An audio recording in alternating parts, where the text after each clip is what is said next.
This is our distance learning community that some of us on our team thought we just wanted to set this up to give our teachers and district staff a place to land to share ideas and create some meaningful relationships during distance learning. And then also our goal and hope is that we will move this on and that we'll continue this into the school year when we're not doing distance learning. So welcome. We're so glad that you're here. This is absolutely my favorite part of the week. Maybe I need to start every day off with this, I think, because it makes me so happy. So we're just so glad that you're here. Welcome. You did. Okay, great. Yeah, that's fine. Thank you. So we've got a little question posed here. Which image best depicts your work? So if you want to share in the chat, which image best depicts how your work day is going today? And do you want me to elaborate a little bit? Yeah. Like number one is Top Gun. I had taken this and thought it would be fun, and I had to kind of have the illustrations explained to me. So the number one is Top Gun. It was that kind of a day, in charge and in the clouds. It was perfect. This number two is constantly problem solving. There was always something to try to figure out, whether it was technology or any of that. Number three is just really La La Land. Everything is beautiful, and that's just the way that life should be. Number four, putting out fires. Number five, interpreted. But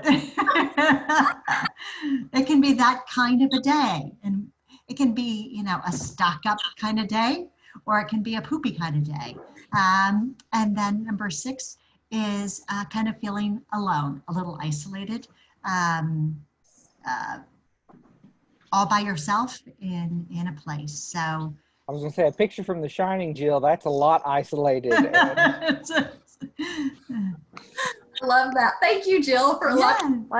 Those are great. Aren't they good? Yes, perfect. So if you guys just want to pop which number best describes your workday today, that'd be awesome. Hey, Julie. Got some 2s and 6s, 4s, 3s, 1. Good for you. Yeah. Woo. 1s are on it. Yeah.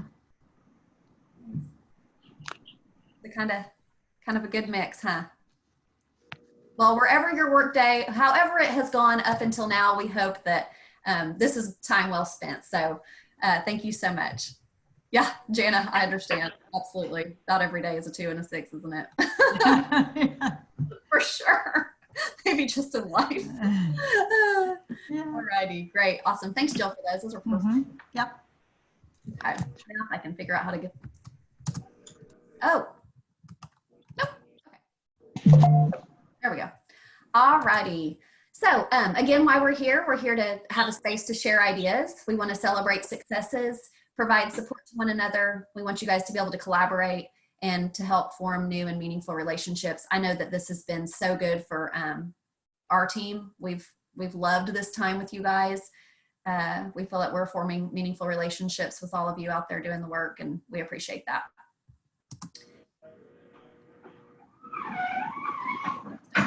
So they're very slow.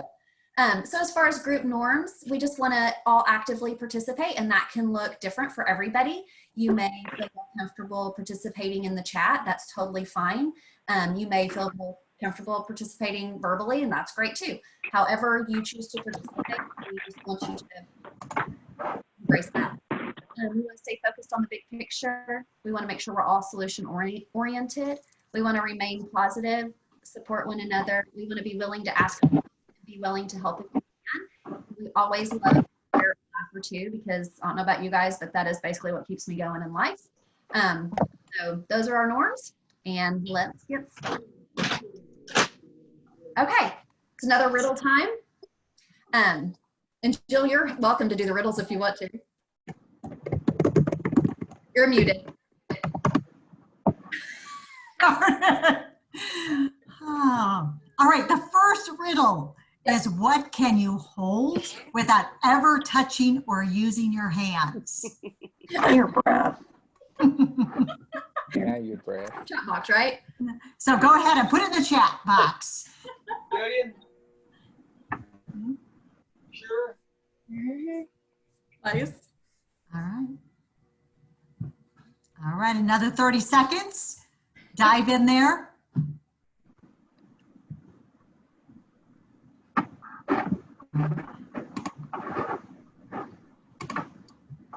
All right, it looks like we have winners. It is breath. And I know, thank you, Kim, for diving in with trust. Yeah, I love that. Great. It was your breath. There we go. Oh. So cute. Thanks, Jill. Awesome. Okay, so our structure the same every week. I think we've kind of decided that breaking into small groups isn't preferred for any of us. We like to stay together, so I think that's what we're going to do. So today, our topic's going to be supporting students with significant cognitive abilities during distance learning. We know that that has to be very, very difficult, and that I'm sure people are hungry to share ideas and to learn from one another. So we wanted to make sure we spent a week focusing on that. So that's what we're going to focus today on. So today, our teacher highlight is Alan Haberman, autism teacher from Norman Public Schools. I've had the pleasure of working with Alan for a number of years. My very closest. Well, he had made the comment part because he left just a little bit ago to go get some lunch. So I hadn't eaten yet, and he goes, "My plan is," he said, "Well, it's cold by night." I said, "That's fine. I have blankets. I'd much rather it be cold than hot." Our idea. Learn from one another. Okay. No, I don't always want it to be hot. Let me see if Oh, I do not. Okay, Alan, just one second. I'm going to see.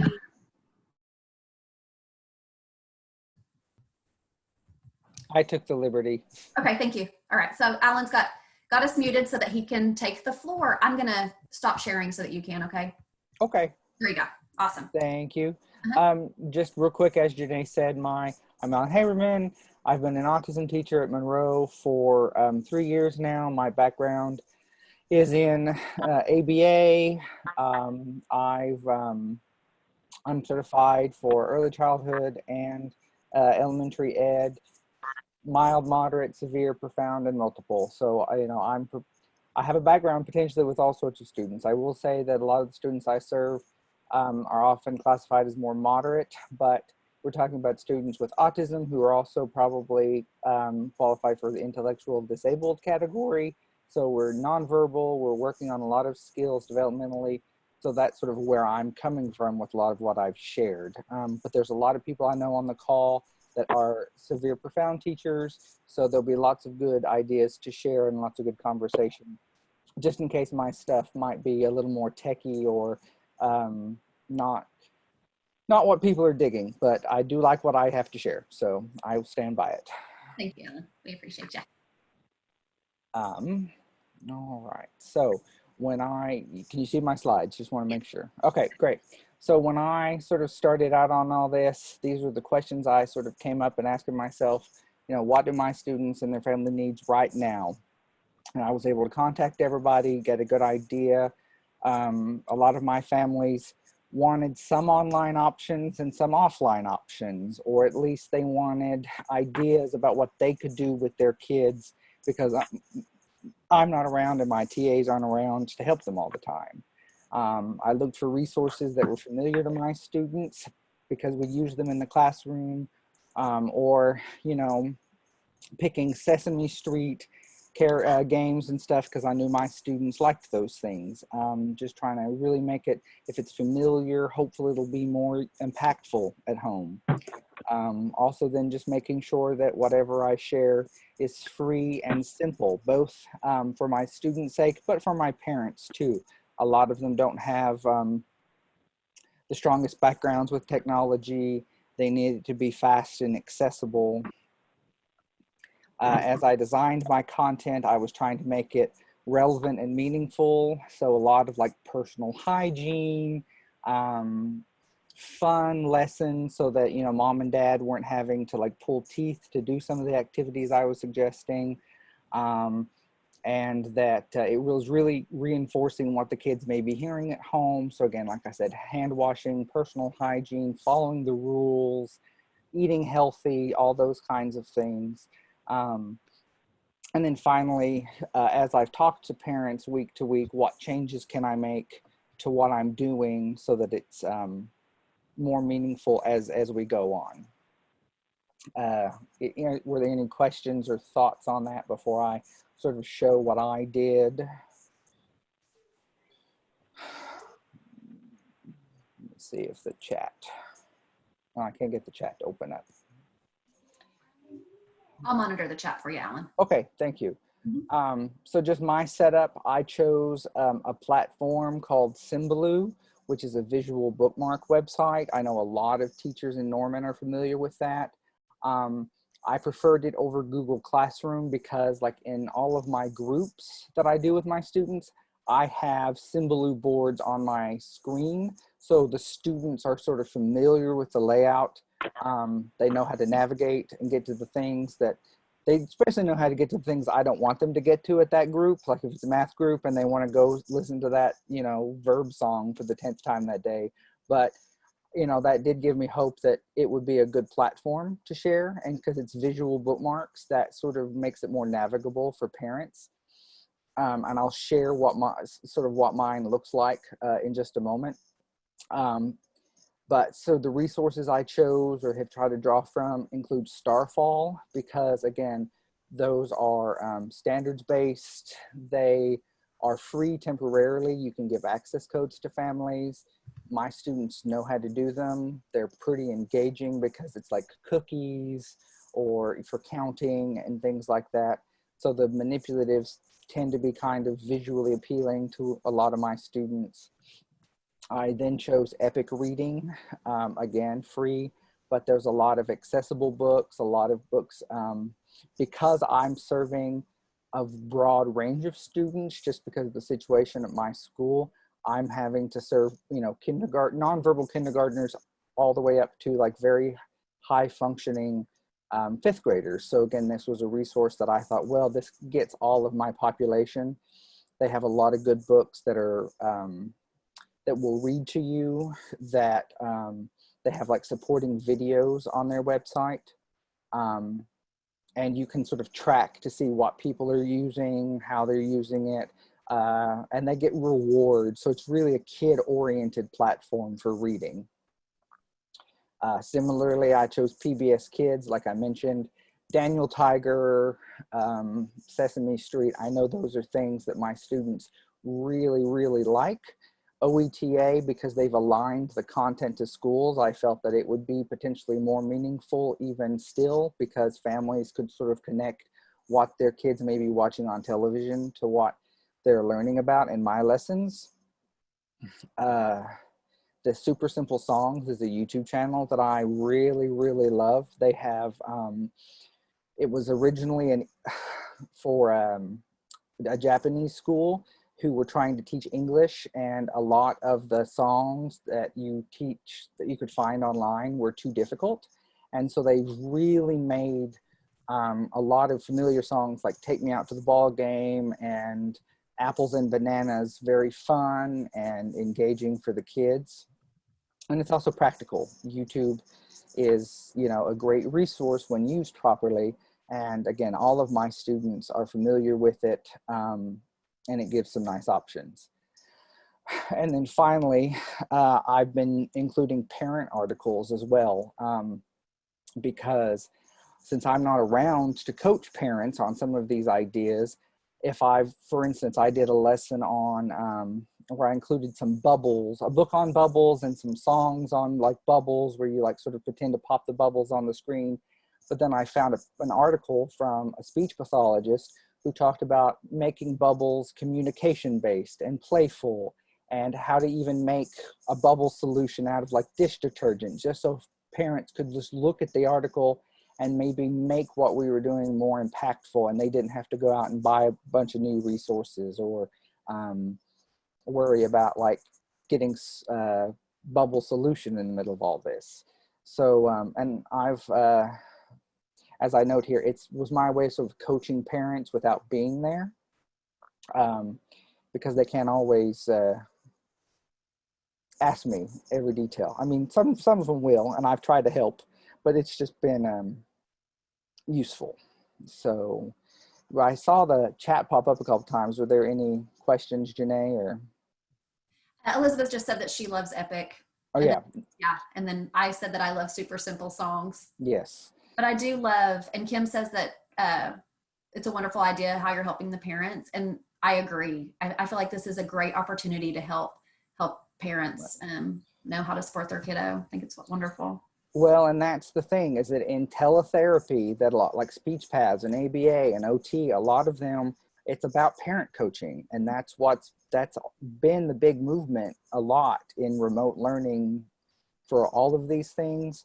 But it's front and center because parents are the ones doing this. I can send wonderful lessons all day long, but if the parents don't know what they're doing or just aren't confident with it, then it's not going to be meaningful to the kids.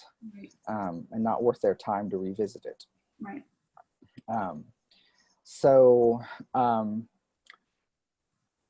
I'll go over this slide and then I'll hop over to my Symbaloo page so we can kind of see what I was talking about. But when we go to look at that, and when I've been planning, I've tried to address IEP goals and grade level. Of my 16 students that I'm helping to serve right now, 10 of them are K1. So a lot of this stuff is oriented at early childhood. Again, using Starfall lessons, collaborating with other teachers. I'm fortunate because my site and my district has a lot of virtual meetings where I'm able to go talk to the preschool teachers who have a very good rapport with and get ideas about how they're doing things. And I'm able to talk to my librarian, but really drawing on those relationships has been very helpful because they want to help too. So when they're recording books, I try to share those and that kind of thing. And as I prepared lessons every week, I tried to draw from sort of broad range of domains: language arts, math, social communication, physical activity, and life skills, because those are what we would target at school. And that's what will be meaningful at home. Again, feedback is parent contact and coaching, lots of emails, some phone calls, texting. I have parents that I have to communicate with in Spanish with an interpreter, but I'm getting feedback that the kids are watching the videos and that they like that if they're not able to work with the kids, the kids can scroll through all the videos I've shared, so at least they're getting some of the content independently. And then some changes I make, which I'll gladly share, include I started doing introduction videos. I think so if some of you were here last week, I mentioned that a lot of my parents were struggling with, well, how do I get them to actually want to do it? And I said, well, perhaps I can make a video. And I said, this week we're going to be doing this, and just introducing the lesson. And that's apparently been very helpful to a lot of kids, just to get them sort of like, okay, the teacher says I have to do it, and we're learning at home now. Sending more parent articles. And then I have been sharing some like paper packets, either sending like the PDF or doing some porch drops, because that was something that we were told that we could do as long as it wasn't, exposing us or causing us any problems. And yeah, so as I go to hop over to my Symbaloo page, I'm going to stop sharing for just a moment so I can get set up. Were there any questions or comments, Janae? Let me see here. Hold Okay. on. Oops. I had it pulled up. Oh, it pulled up over here. Stephanie said that she thinks this will carry on with your parents when school resumes in person. Parents are excited to help, and I agree. I think this is doing nothing but building their capacity. Right. Awesome. What a great opportunity to try to generalize some of the skills that we try to teach these kids. A lot of the stuff I've started off with has been something that I know the kids can do somewhat fluently, because we're supposed to be working on maintaining skills, not building new skills. Mm-hmm. But how great is it for the parents to see their kid doing some of these activities, maybe surprisingly so, because they've just not had the opportunity to see their kid in action. Because we all have students that do way more than what their parents probably realize that they do, but it's at school and parents don't get to be there. So, right. All right, so here is my Symbaloo page, or at least one of them. So this is right now Symbaloo, the Pro subscription for teachers is currently free right now. And so every week I've been doing an update, and another reason I chose Symbaloo was that it was easy to find past content because I'm just adding a new tab every week. So the parents can go back, or the kids can go back and navigate and the videos or the games. And I've tried to group them visually. So like here in week 1, you know, I did for my social communication, I focused on just the hello song, my morning greeting board that I had done, which I will open up. Did that open up? I hope so. It's trying. It's thinking.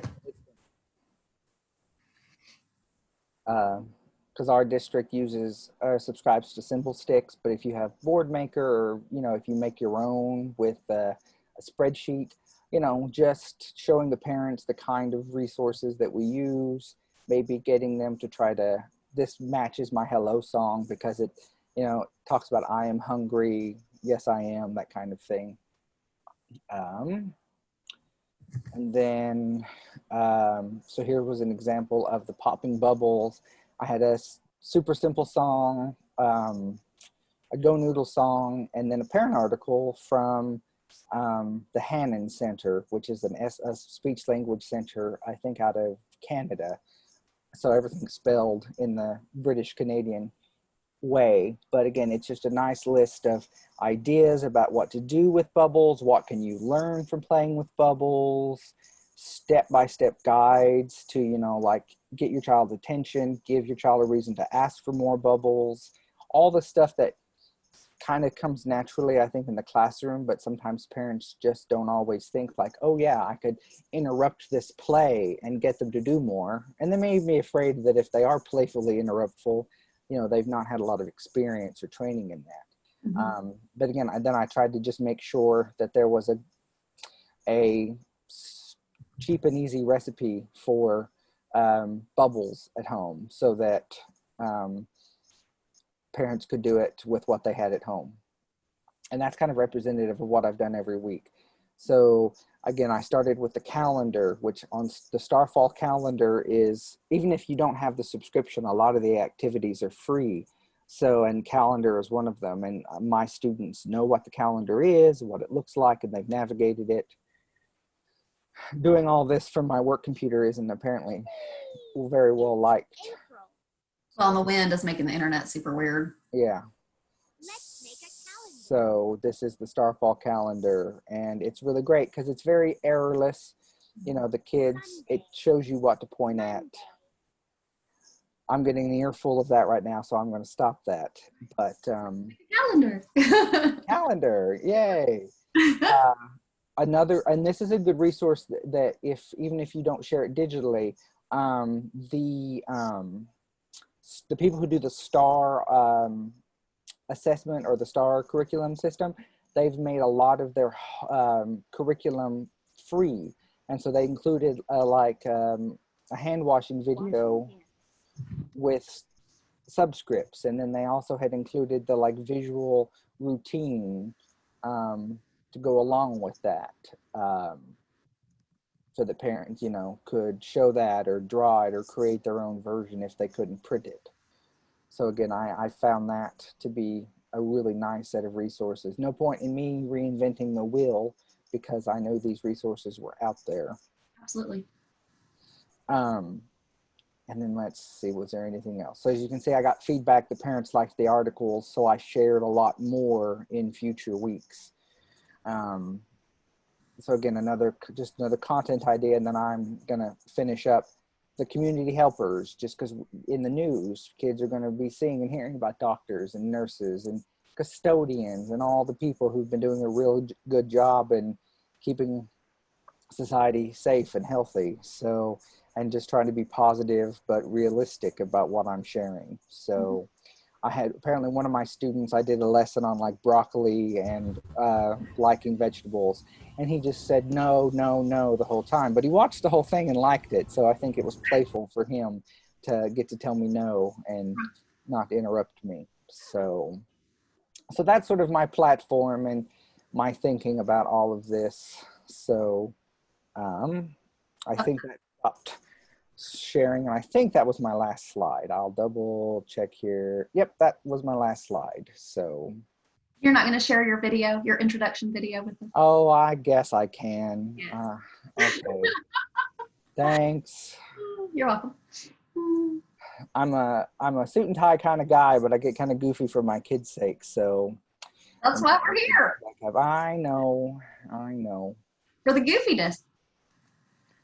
Let me closed out my Symbaloo board. Let me open it up again. If I couldn't be a huge dork in front of my class, it's just not Yeah. work. No, well, it's what gets kids' attention, definitely. Absolutely. I don't know if it will play the sound. That's the only thing, Janelle. Well, No, there it is. I can share computer sound. yes, you can. Okay, so here's my, I'm trying to think what would be the best representative one. Here's my week 3 introduction video. And what's nice about Symbaloo, this is something I forgot to mention, is that if you use a YouTube video, oh wow, that's a great still. It's if you use a YouTube video, it plays it within Symbaloo. Hi friends, it's week 3 for learning at home. You can hear it. I hope everyone is still doing all right.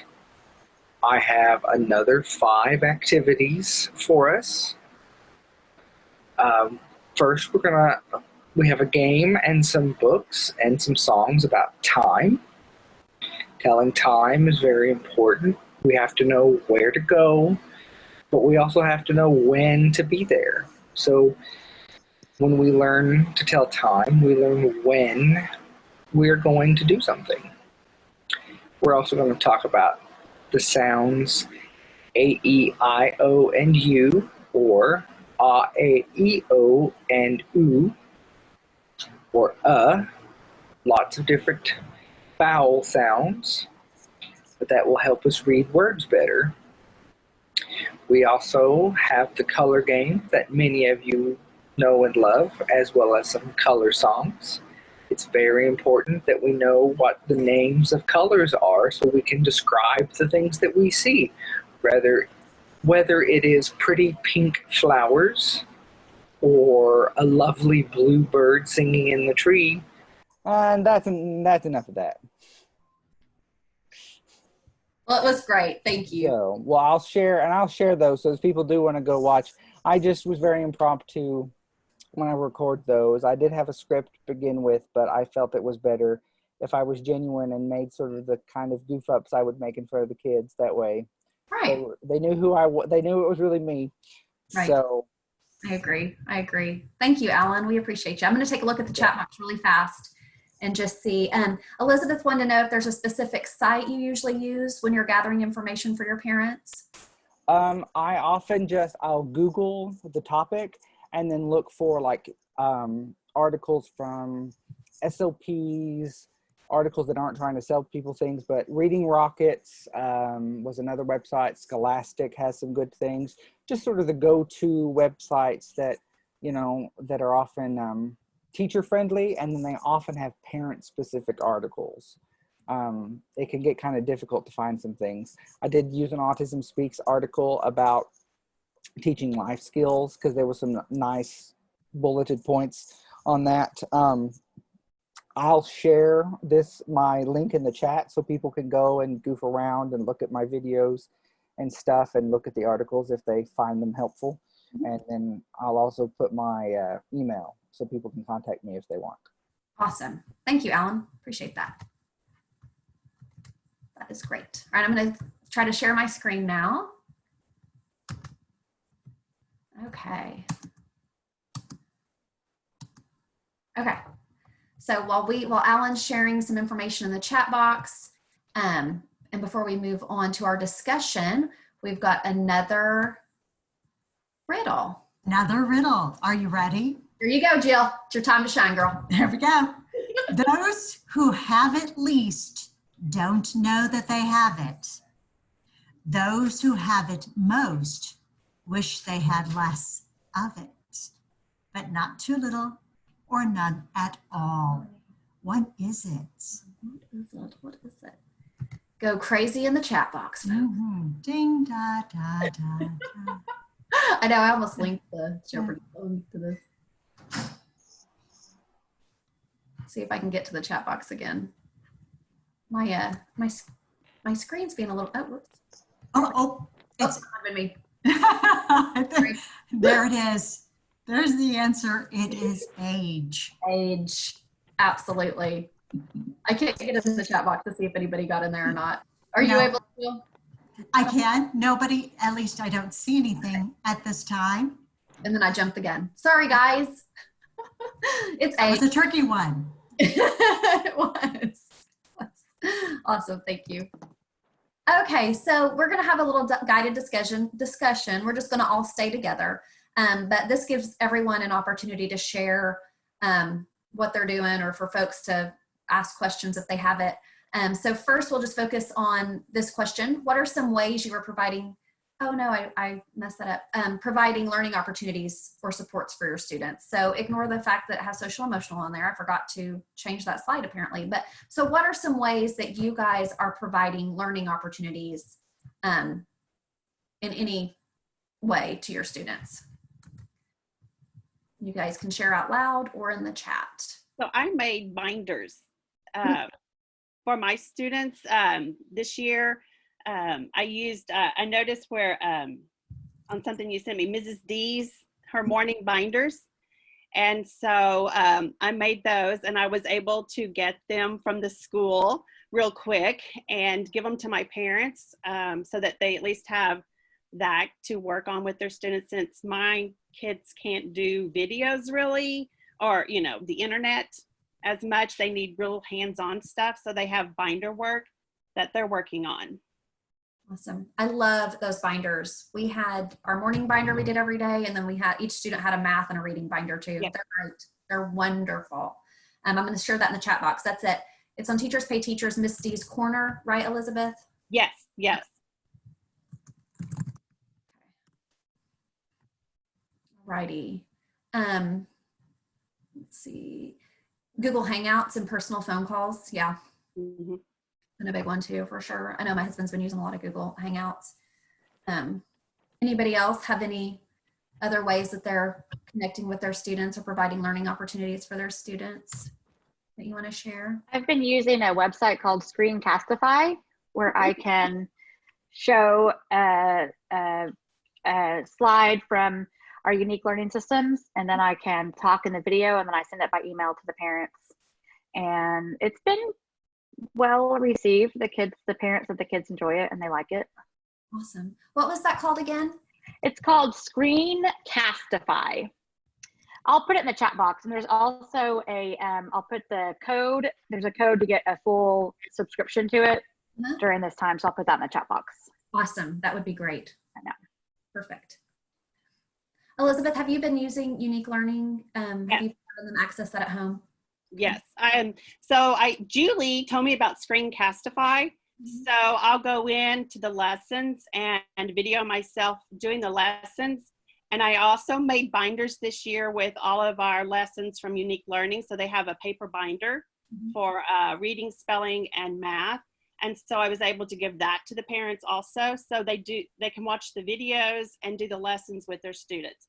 And I've had 3 parents say they love it. But Screencastify is amazing, and it's a really good deal. I think it's $29 for teachers for a year. Oh, wow. And unlimited time, and I read books from Epic that the kids watch, and it's been a lifesaver, I think, using it. Mm-hmm. No, that's great. Thank you guys so much. Thanks, Julie. And Julie posted the link in there, or the code to get it right now. Perfect. Jana said that she's been doing porch drop-offs with paper pencil activities. Oh. We're also good at thinking outside the box, right? Teachers are probably the most creative humans on the planet, would be my guess. Great. And then what are ways, and this kind of goes with question number 1, so we may, if you guys want to share some additional things you guys are doing, but what are ways that you're helping parents in this time? Alan shared that he's sharing those coaching articles and things. How else are you guys helping the parents right now?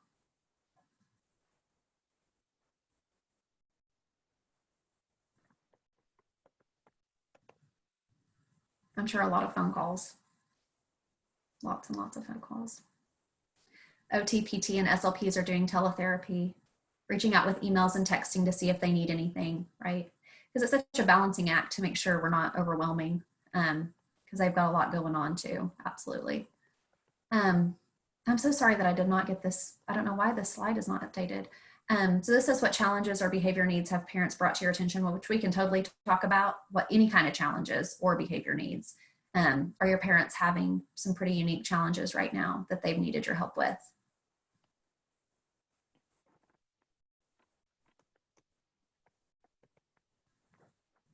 And Alan shared earlier about a kiddo that wasn't wanting to follow the rules. So I was going to say, Yeah, that was just going to pop in. I have for a few students made some like very specific videos or Google Meets. I have one student, he's a 5th grader. I've had him for several years. Actually, Janae had him when he was in DD, yeah. So he's been a lot of blood, sweat, and tears have literally gone into this student, and he's doing so well, and he's missing school, and his mother has had to bring him to school to show him that no one is there, because he thinks that like people are like lying to him almost. So we did a video chat with like a TA that he knew and myself, and the first thing he said was, "Mr. Haberman, I miss you," and his mom was like sort of like shocked, and he was just so happy. And then, as Janae was saying, I had a student that has not been listening to his parents at all, especially in the last week or so. It's just because he's kind of getting cabin fever. So I recorded a video lesson reading a book about following the rules, and I addressed it to him, to camera, and was very serious with him that he had to listen to mom and dad. And he finally listened to it and was just like, "Okay, Haberman, I'll listen to mom and dad." But, that's the kind of thing I'm glad to be able to do that to parents. They're not always willing or able to share what they need. So, I hope that if they need something, they ask for it. And that's kind of been one of the big challenges, is if they don't ask for it, I don't know what to give them. And when I can give them something, I will. But, like I had finally had parents say, "Oh, we need some offline activities." Great. That I needed to know that 2 weeks ago, but I'll get you something. I'll do a porch drop off or send it in the mail. So I think they're kind of getting to the point where they're asking for more help, which is useful. And I'm trying to give them help through the summer, whatever I give them. That way it doesn't just end in 2 weeks or so. Right. Oh, that's great. Awesome. Thank you so much. As we started off establishing routines, incorporating physical activity breaks. Perfect. Julie. Yeah, not being able to explain to the kiddos why we're not in school, right? And we talked a little bit about that last week, about how they, this has to be really scary because they don't understand, especially, this population of students. They just don't understand. And so, checking in with them and making sure that they see your face and making sure they know that, you're safe and you're still there is so important.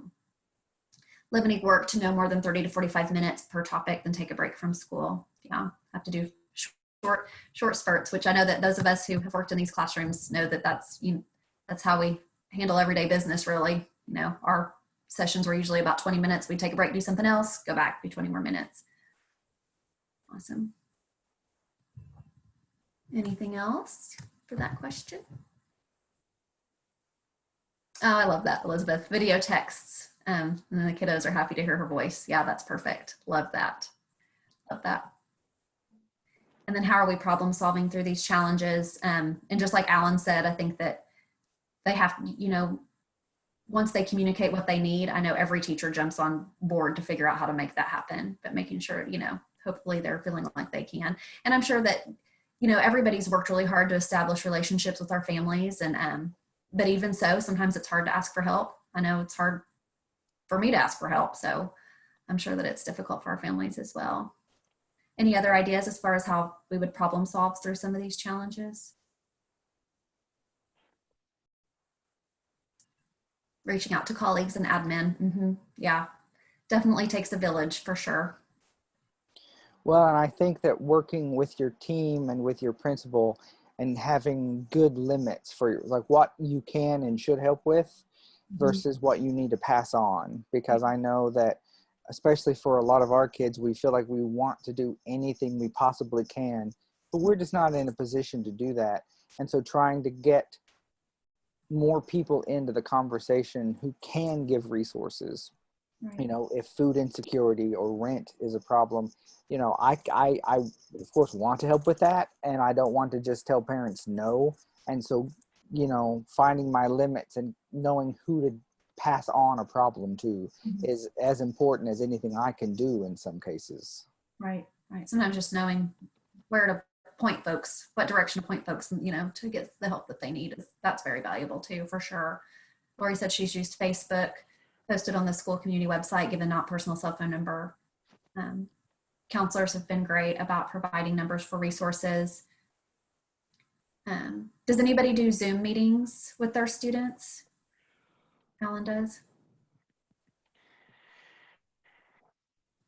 I know that my husband's been doing Google Meets, but he's got older kids that they're really able to. Google Voice number for my students and parents to use. That's a great idea. Absolutely. Perfect. My community has limited internet ability, so no Zoom for us. Yeah, that would make it really tough, for sure.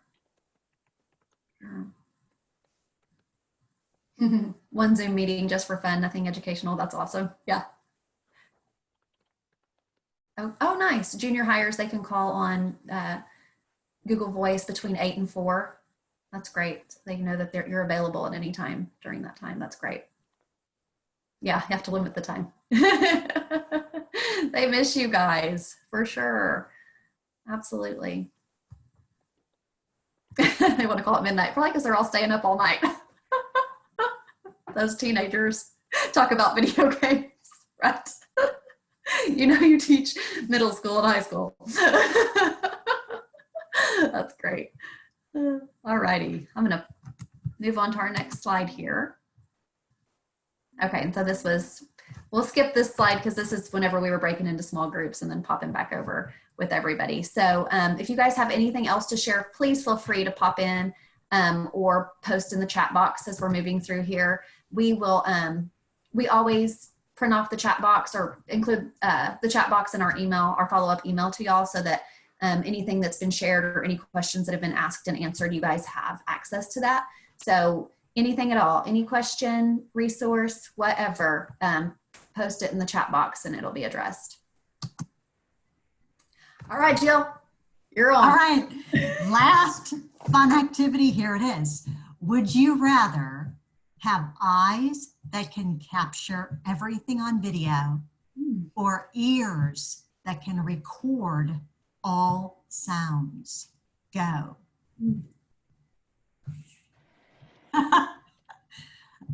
A lot of eyes, ears. Eyes, ears. Lovely. Awesome. Thank you, everybody. Yeah, I would say I would do eyes. I can't post in the chat box because if I touch it, then it moves the slide, and I don't want to mess up any jokes or anything. Or give away the punchline. Right. Yeah. All right, awesome. Okay, here are some resources for you guys. Again, I'm going to share a copy of the PowerPoint.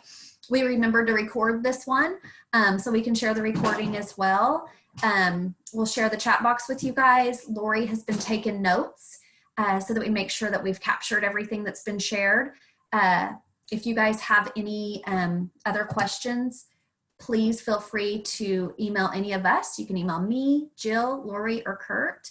And I also need to include, I need to get Nathan's email address on there. And please continue sharing these couple of links. The first one is a depository where you can share ideas and resources. So if you've created something, found something, using something that you think other people would find valuable, share it in that depository, and then people can access all of those shared resources so that we make sure that we are sharing. And like Alan said, nobody needs to be recreating the wheel because we're all out there working hard, and there are some great things floating around out there that everybody needs to be able to use. I think that is it. I'll stop sharing now. So again, if you guys need anything, please let us know. We love this time to get together. We appreciate you all. Y'all are definitely our heroes. So, and yeah, if you need anything, please let us know, and have the most amazing Wednesday evening ever. Okay. All right. Bye, guys. Bye, everybody. Yeah.